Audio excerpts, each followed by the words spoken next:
shake, shake. 4 months, parents across the U.S. have been searching for infant formula that has all but disappeared from shelves. Shortages developed after Abbott recalled Similac and other baby formula in February, following complaints of bacterial infections in infants. The FDA later cited 5 bacterial infections reported in babies given the company's formula, including 2 deaths. Analysts say inflation and supply chain snags have compounded the shortage, leaving about 40% of baby formula products out of stock nationwide. I just don't understand why it's taking so long. It's May, and this happened in February. I thought we'd have to float for a few weeks or a few months, like 1 to 2. Jess Butler's 4-year-old son Albert has special needs. He wears a backpack filled with formula that slowly feeds him 22 hours a day.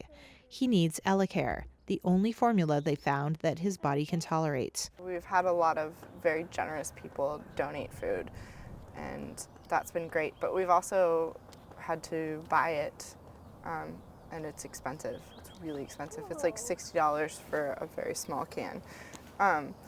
And typically insurance covers it, but we're doing all of this out of pocket. The family is so desperate for the food, Jess flew from their home in Oregon to meet a woman in Texas who supposedly had cases to offer. Yeah.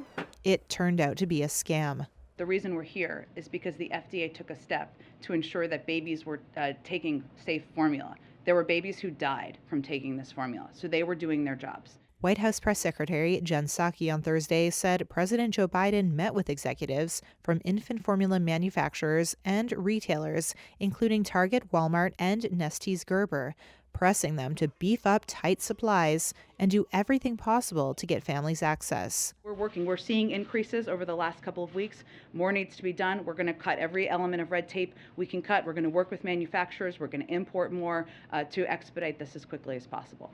Abbott said it could restart production in Sturgis, Michigan within 2 weeks of FDA approval, adding it is prioritizing production at its Columbus, Ohio facility and air shipping formula from its Ireland plant.